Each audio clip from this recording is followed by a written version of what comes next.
Thank you, Max. First of all, I'd like to thank Julie Reynolds King and her committee. They've done an outstanding job in planning this weekend for our class, other than choosing me as their speaker. On behalf of the class in 1977, I would also like to thank Bob Bottoms for his vision and leadership in turning DePauw into a national university. We're very proud not only of the physical campus, but also the financial stability, the high academic standards, and the excellence that DePauw has achieved. Our committee has established the theme for this reunion as Remember, Reflect, and Reconnect. If we remember the fall of 1973 when we arrived on campus, on a national level it was at best a time of transition, but certainly a time of great confusion. The Vietnam War was underway. There was serious war in the Middle East. The inflation rate was at its highest in decades, but most profound, of course, was Watergate. Watergate was raging that fall of 1973. Vice President Spiro Agnew resigned soon after we arrived on campus, and President Nixon resigned the summer after our freshman year. But it was a time of transition for DePauw as well. There were still some holdovers from the 1960s. Many of the juniors and seniors that year still had long hair, sported tie-dye shirts and peace symbols. Many of them smoked marijuana and majored in sociology.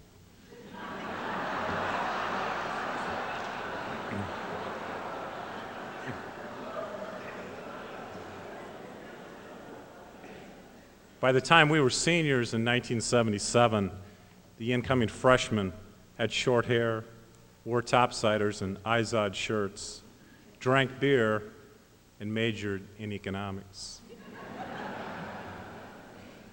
They were the first sign of the 1980s. We were somewhere in between, where I'm not sure. Look at the way we dressed. Is there anybody here that's particularly proud of the way they dressed in the mid-70s?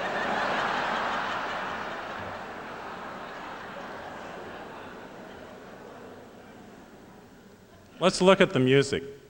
Face it, while we were in college, disco reached its height of popularity. But I'll say this for our class. For one brief shining moment, we did stand up and make a statement of defiance on an important social issue. That, of course, was streaking.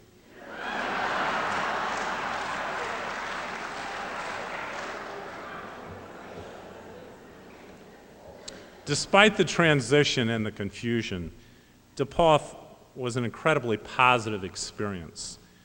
DePauw for me was a rich fabric of memories. Marvin's, the original Marvin's, where we measured the value of a burrito by the amount of grease left in the bottom of the basket. Toppers, especially on Thursday nights. The donut shop, before it burned, suspiciously.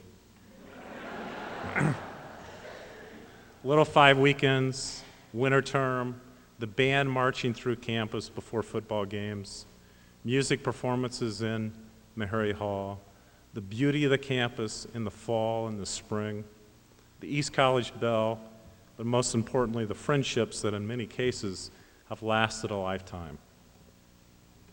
And despite what was occurring on a national level during the 1970s, DePauw maintained very high academic standards and continued to focus, as it should, on the liberal arts. The primary value of DePauw in the mid-1970s and today is the incredibly talented faculty. The class in 1977 was educated by dozens of outstanding, experienced, full professors who taught class, met with us, encouraged us, and were more interested in imparting wisdom and truth than publishing new books.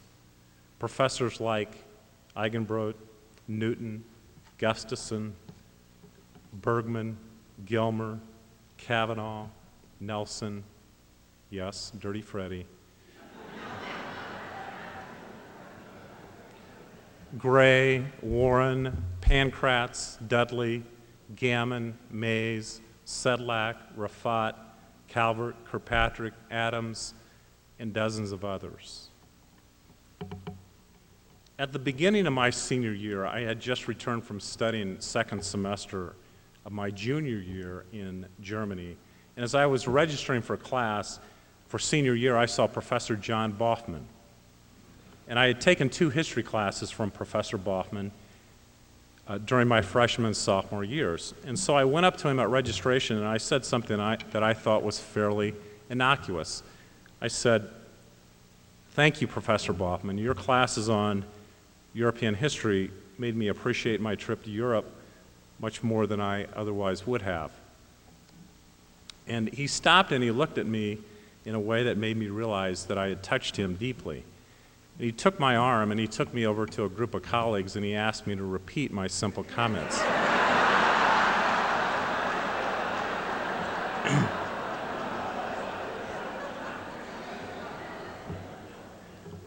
I'm not sure why Professor Boffman was so touched. I think it's because I had expressed that there's value to the study of history, which is a subject to which he had devoted his entire life. The moral of this story is that after last September, the world is again in transition and somewhat confusing. But we, the class of 1977, were fortunate enough to have been taught the liberal arts by experienced, full professors who cared deeply about their subjects and their students. They taught us to analyze problems, to think critically, to appreciate beauty. In short, they made us leaders in a world that will always be in transition. So on behalf of the class of 1977, we again thank Professor Boffman and his colleagues. We thank them and we salute them. Today, however, we not only remember and reflect, we reconnect. Let's enjoy our success and friendships. Here's to you, Old DePauw.